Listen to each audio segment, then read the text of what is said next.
Hello, and welcome to Early and Often, the history of elections in America, Episode 12, The New England Town. Last time, we talked about the founding of the remaining colonies in New England. Maine and New Hampshire proved too feeble to resist absorption by Massachusetts, while Rhode Island and Connecticut were offshoots of Massachusetts. And although Plymouth remained independent for now, it had too few people to make much of a difference in the region. As a result of all this, most of New England effectively had its cultural roots in the Great Migration to Massachusetts in the 1630s.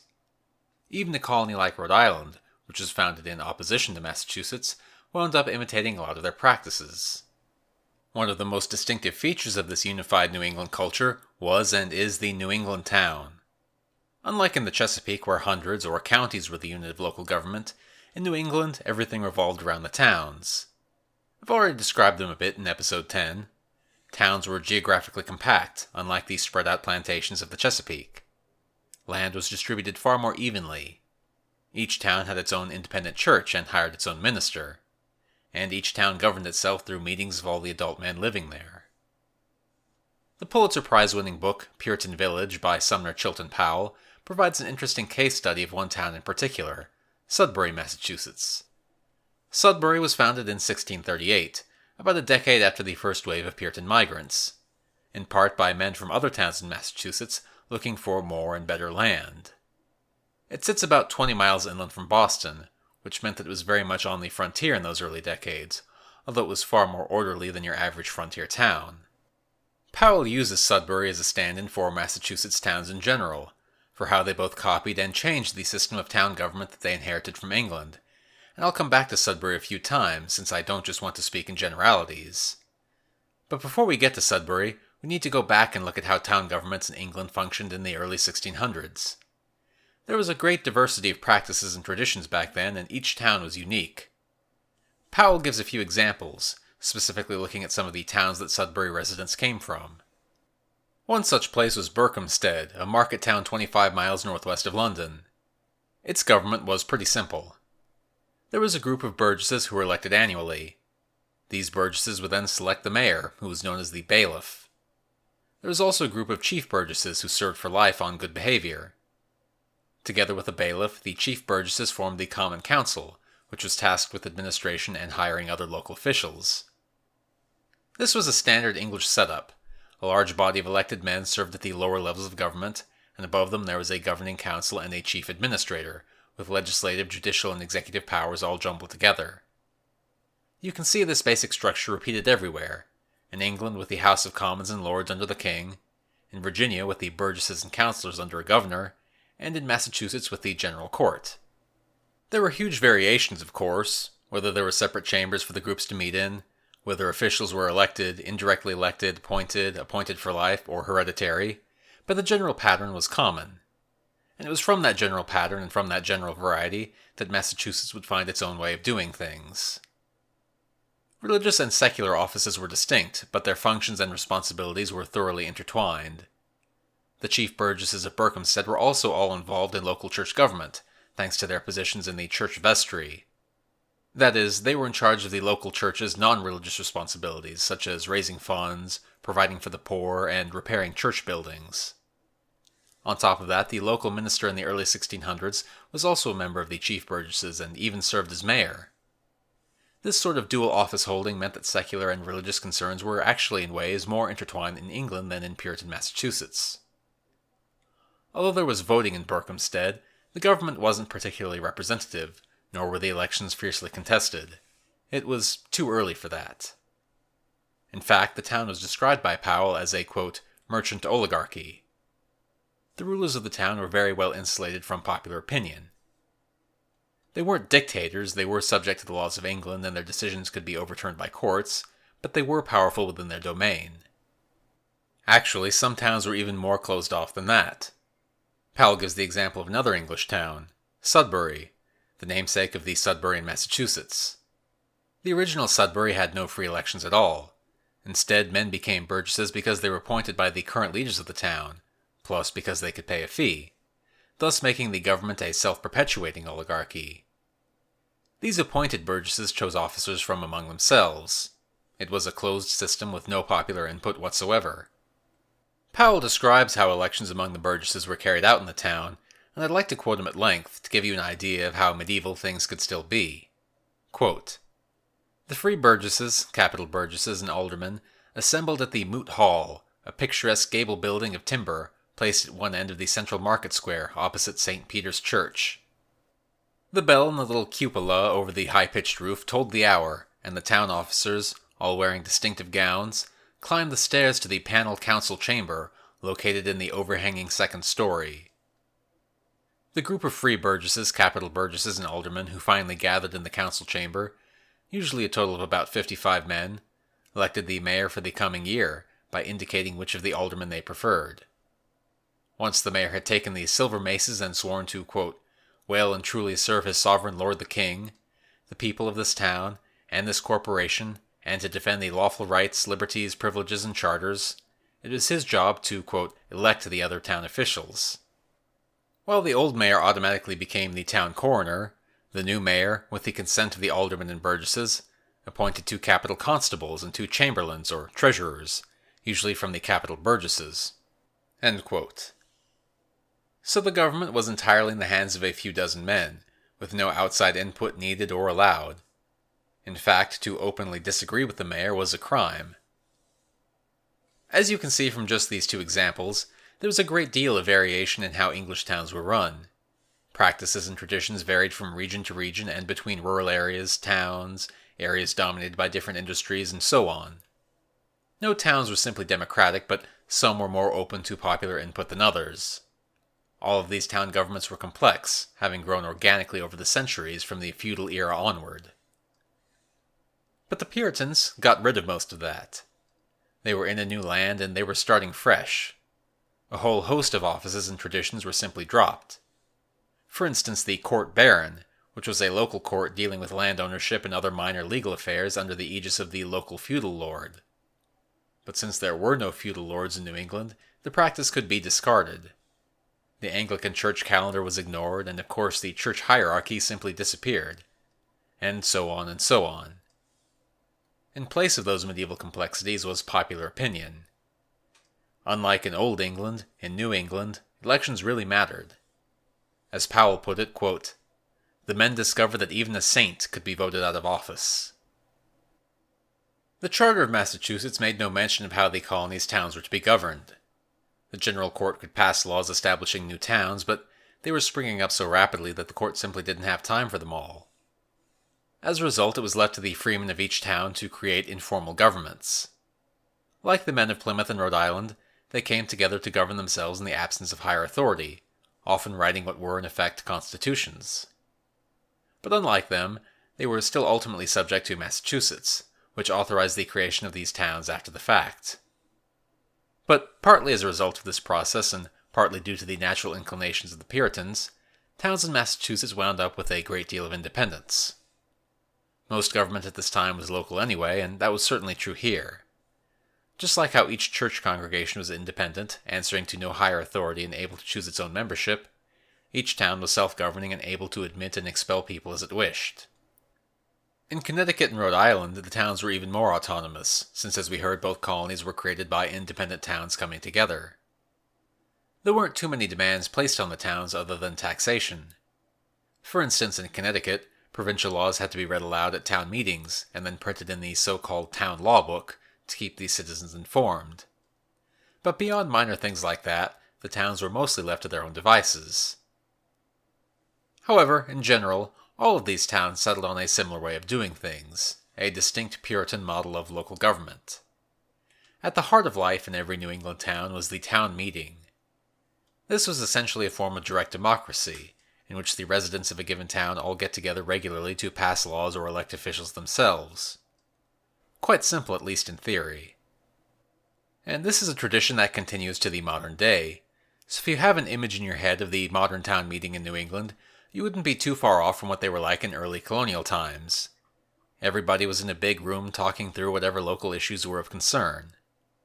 Of course, back then, the room would have been filled with drab and serious Puritans, which may or may not be the case in New England today. I'm not qualified to say. The origins of the town meeting are murky.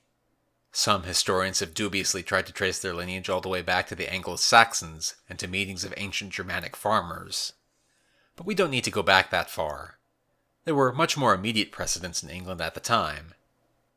For instance, it was common for Englishmen to meet in their local church on occasion, to hire teachers and to attend to local administration, which clearly parallels these town meetings.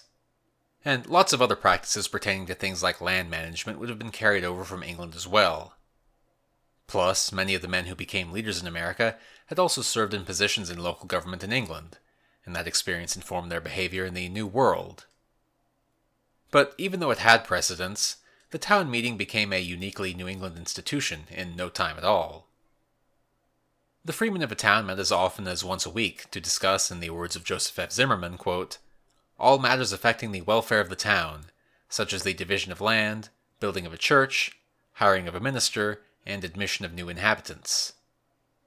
Attendance was compulsory, and you could be fined for not showing up.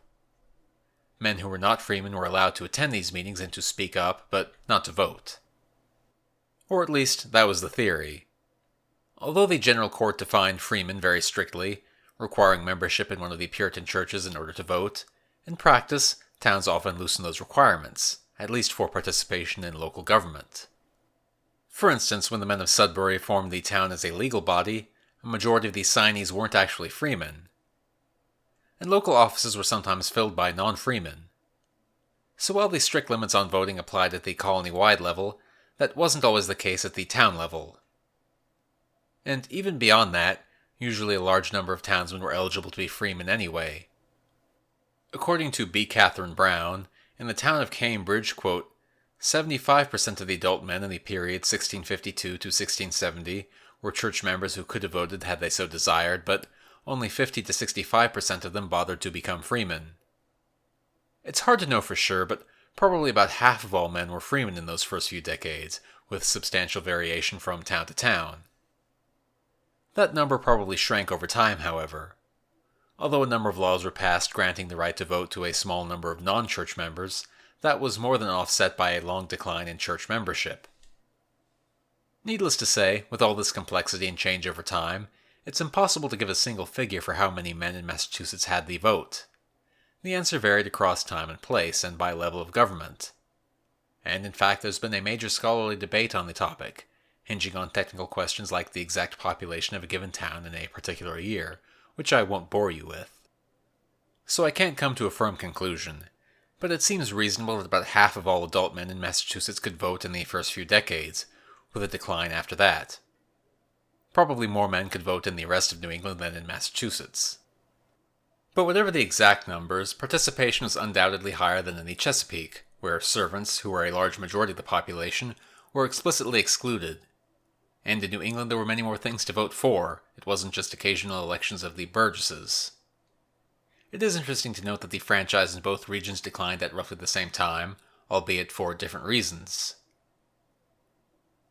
Getting back to those early town meetings, there were no elections or appointed officials or regular procedures or formal charters or anything like that. The whole thing ran on the consensus of the town, more or less. It was rare for official votes to be taken. Instead, the townsfolk just kept negotiating until there was a general agreement. This agreement was then written down as, quote, the will of the town. But also, as we've seen before, this way of doing things could only ever be a temporary expedient. Like with Maryland's early assemblies, having all the freemen attend to every matter was just too unwieldy. One town record from Dorchester in 1642 complained that, quote, men have used their liberty to propound their matters to the plantation, and their matters have been so followed that divers things have been spoken of, and few matters have been issued, by reason that new matters have been upstarted, and little work done, and moreover the spirits of some men troubled and offended, by reason that their matters could not be heard. In other words, nothing was getting done because no one would shut up about their petty personal problems. Exactly the sort of issue that plagues a lot of consensus-based groups today. So within just a few years, towns started to elect officials who could take over the day-to-day administration. The first officials to emerge were the constables, who were charged with maintaining order, summoning town meetings, and, of course, running elections. Basically the equivalent of the sheriffs in Virginia. The first constables were appointed directly by the General Court in 1630, but Later on, it would have been an elected position. However, the actual administrators in the town were the selectmen. New England towns didn't have a single official like a mayor to run things. Instead, they had an executive council, composed of no more than a dozen men, usually less, who were in charge of the government. These selectmen were often, but not necessarily, town elders. This way of doing things had its origins in the church wardens, who were elected back in England to oversee church property. The towns just took that model for their own purposes. Again, we see that civil government in Massachusetts had its beginnings in the religious practices of England. The selectmen were elected once or twice a year. Their jobs varied from town to town, but it was all the sort of stuff you'd expect local government to be concerned with. Land use, hiring teachers, that sort of thing. However, the selectmen were mostly just acting to implement what was decided in town meetings. They had limited independence, thanks to the ever-present fear of overly centralized authorities. They were in charge, but they weren't in charge. So this was a big modification of the lower house, upper house executive model from England. The town meeting was the equivalent of the lower house, and the selectmen were the equivalent of the upper executive council, but there was no central executive. A few large cities like Boston would get mayors at a much later date, but that was atypical. In any case, although the Puritans drew on English models, they very clearly distorted them beyond all recognition into something quite new. New England towns had become almost direct democracies. Elected officials served short terms and had no separate authority from that of the town meeting. Ministers, too, were in a subservient position. The minister was basically a paid servant of the townsfolk, or at least those townsfolk who were official members of the church, and his office didn't necessarily give him a great deal of prestige either. Elders were often more important than ministers to the Puritans, who, after all, were quite specific in denying that ministers had any sort of special powers like a Catholic priest did. In fact, ministers in Puritan towns didn't even get to perform marriages, and they could be dismissed by the town pretty easily as well. So, just like with the government, the church was subordinated to the collective will of the town. Towns were also in charge of electing their own representatives to the general court, as we heard about in episode 10. They were also given the ability to elect their own judges. Local militias even elected their own officers. Lesser offices included positions like highway surveyor, fence viewer, swine keeper, and drum beater. These offices could come and go as required by the needs of the town. The government was small, informal, and flexible. In most towns, a large number of freemen would have served in various posts over time. And actually, if you were elected to an office, it was required that you serve in that position whether you wanted to or not. For instance, one man was fined 20 shillings for refusing to be Boston's constable in 1653. In some towns, these offices changed hands frequently, while other towns were far more stable. In towns with a more sizable economic upper class, it was often they who dominated the most important offices, and turnover was less common. According to Bernard Bailyn, in Ipswich, quote, 16 men held 62% of the positions on the board between 1636 and 1687. 7 held almost 40% of the total. On the other hand, some towns saw near total replacement of the selectmen from time to time. There was a good deal of variation. As these officials became more common, town meetings became less frequent, sometimes only being held once a year to elect new officials, and attendance dropped since it was no longer mandatory. Sometimes only 10% of the men went to a given meeting. The meeting still had all the power, but delegation had become the norm. But when there were important issues on the agenda, attendance skyrocketed. Let's get into the specifics of these meetings. Between 1638 and 1657, in Sudbury, there were more than 132 town meetings, and some 650 orders passed by those meetings. According to Powell, the most important topic at these meetings was land. 45% of all orders passed were about land, 35% were about town government and the election of officials, 9% were about, quote, economic regulations and taxes, 6% were about, quote, church affairs, 2% were about, quote, personal quarrels in the town, and, quote, relations with neighboring towns, relations with the Indians, and relations with the colony government, each only made up 1% of the orders. So it's clear that minor local matters were by far the most important considerations for the residents of Sudbury. Specifically, land, land, land. Although it may seem like a minor issue to us, to the colonists, land distribution was profoundly important. The fact that land was pretty equally distributed and that most families owned land was one of the biggest reasons that town governments were so egalitarian. Political power could be spread more equally because most men had independent economic power. They weren't tenant farmers toiling to serve some feudal lord or indentured servants working for some big-time planter. The granting of land determined both economic and social status.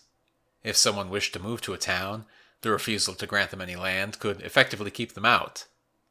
And with fast-growing populations, public land had to be given to new families in an equitable way that everyone found fair. And land was tied in with questions of citizenship as well. Should newcomers be given the same status as the founders of a town? What about the children who were now coming of age? Many latecomers were in fact denied the full rights of the town. They could participate, but they couldn't vote or make decisions about the distribution of land. Though, again, this all varied by town considerably. Sudbury provides a good example of the tensions that land distribution could cause. In a place like Sudbury, a lot of effort went into running things on the basis of consensus. A town meeting wasn't supposed to be just about the majority getting its way, it was supposed to be about the whole town coming to a collective agreement. But in the end, despite the no doubt gallant efforts of its leaders, Sudbury couldn't manage to run on consensus forever. Already by about 1650, things were becoming a bit politicized. Issues both fundamental and minor arose. Should local churches surrender some of their independence in order to more effectively combat heresies? Should the town build a new meeting house? To whom should new land grants be given? How much livestock should be allowed in the town commons? That is, the land that was shared by all the citizens. These sorts of questions divided the town into factions. The leaders of the town, the selectmen and others, wished to allot land on the basis of existing wealth and status, so that leading families would get a larger share of newly cultivated land, while a majority of the townsmen wished to give each man an equal share. And newcomers who hadn't been given land during the initial settlement didn't want to be cut out of future growth. And, against the wishes of the selectmen, most townsmen wanted to build a larger and more accommodating meeting house, a considerable expense for Sudbury. Was Sudbury to expand and become more open, or would it preserve its social structure? In part there was a generational divide, with the younger men in favor of expansion and the elders opposed. Attendance at meetings rose. Now over half the townsmen showed up routinely. Decisions could no longer be made by unanimous consent. Real voting had to be done. The fate of Sudbury was now in the hands of popular opinion, and in the hands of the men who could command that opinion. Voters approved the building of a new meeting house and the equal apportionment of land, but the elders fought back on the issue of grazing on the town commons. The dispute here was similar to the dispute over land grants. Basically, the question was, should men and families with more land also be allowed to have a larger number of livestock grazing in the commonly held land, or should all men be given an equal right to the commons? This was an important issue for those who only had small plots of land, since they depended upon the large commons for their livelihood. The question divided Sudbury much as the others had done. But this time, since they had been outvoted before, the elders acted first. Rather than decide the issue in a town meeting, they instead held a meeting of just the selectmen, who of course chose to give the richer, more established families a greater share of the commons. But this sort of backroom subterfuge didn't settle the issue. Instead, it set the town alight. The citizenry refused to accept the decision, so the matter now had to be put before a town meeting regardless. Leaders from both sides moved to rally support. Even the minister, one of the wealthier men in the town, entered the political fray on behalf of the elders' faction. As one resident put it, quote, "The peace and comfort of our meetings, both in church and town, was despoiled." When the town meeting finally occurred, the vote was extremely close. A 27-27 tie, in fact, so no decision was reached. Both sides immediately raised objections to the voting qualifications of some of their opponents. Could non-residents who owned land vote? Could those residents who didn't own land vote? Was it legitimate to have others cast a vote for you in your absence? None of these fundamental questions had yet been settled. One disagreement in the town had only led to even bigger disagreements. Turnout was also important. According to Powell, At least 37 men didn't show up, and most of them had smaller plots of land, and so they stood to lose out unless the decision of the selectmen was overturned. The poorer and younger men of the town could have won handily if enough of them had come to the meeting to vote. Low voter turnout, distinct political factions, attempts to manipulate who could vote, behind-the-scenes maneuvering to avoid the will of the people altogether. All in all, the politics of Sudbury were becoming rather modern quite quickly. The residents of the town were fast learning what it took to get their way in a representative system. Regardless, the controversy continued on.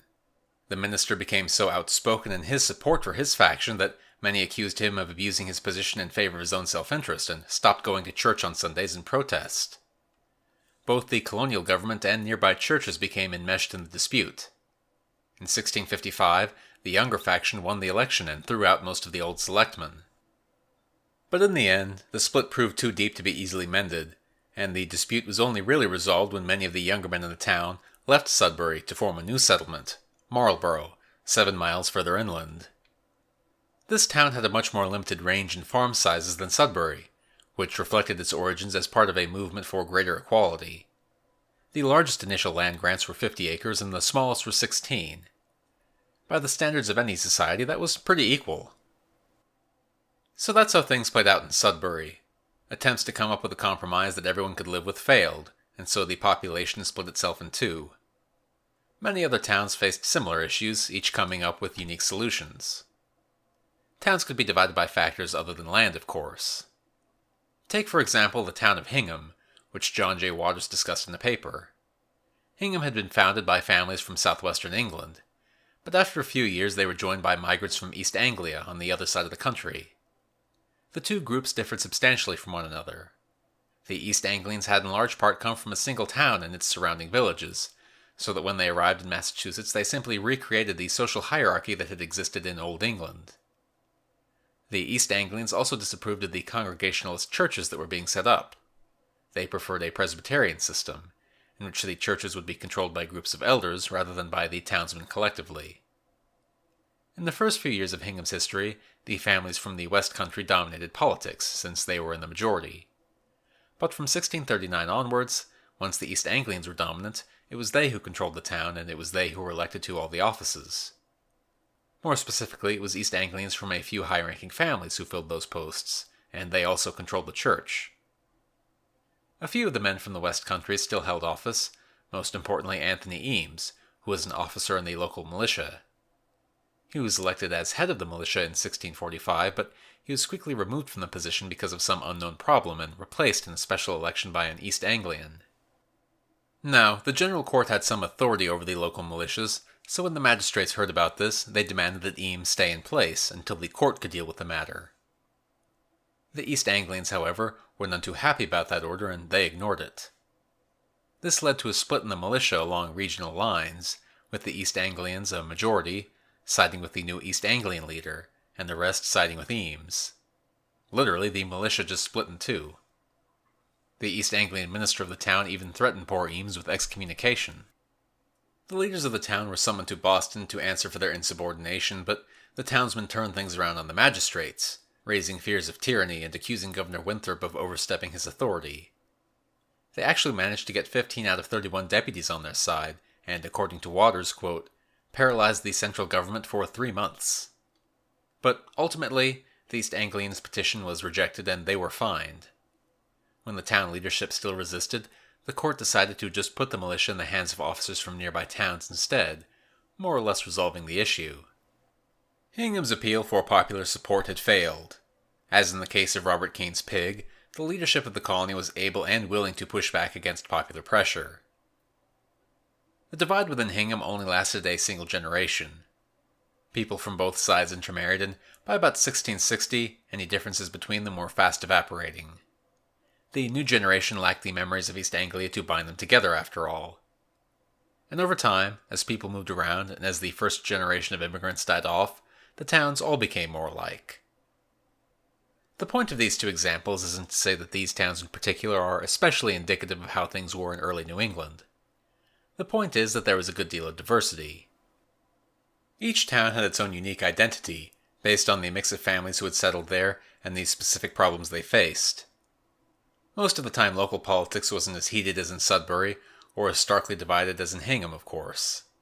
The drive for consensus remained, even if it was challenged from time to time. People tried to work within the system, not outside it. And in general, the government worked well enough and social trust remained high. The Puritans obviously put a lot of faith in elections and in the judgment of their fellow citizens. According to David Hackett Fisher, thanks to that trust, government spending was 2 to 4 times higher in New England than in the other American colonies.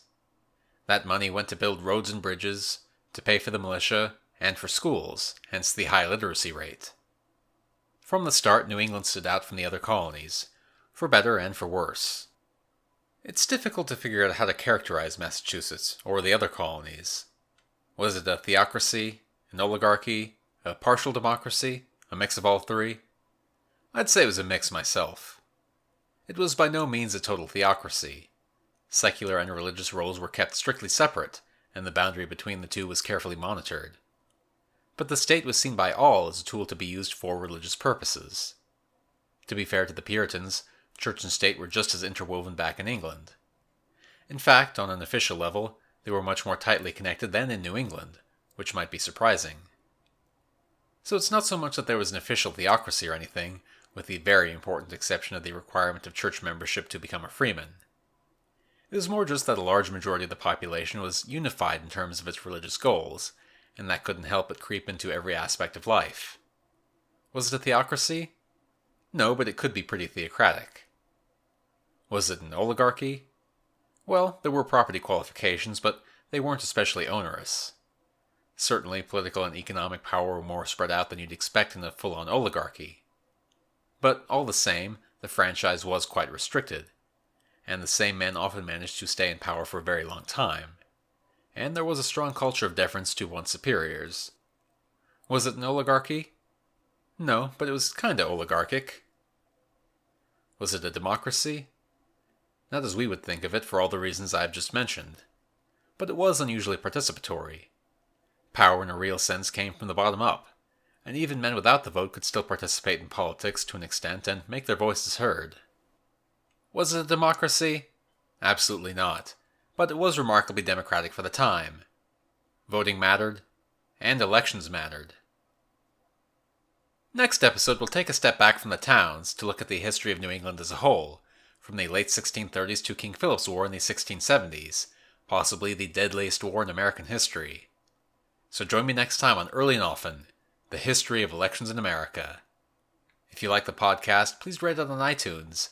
You can also keep track of Early and Often on Twitter at EarlyOftenPod, or read transcripts of every episode at the blog at earlyandoftenpodcast.wordpress.com.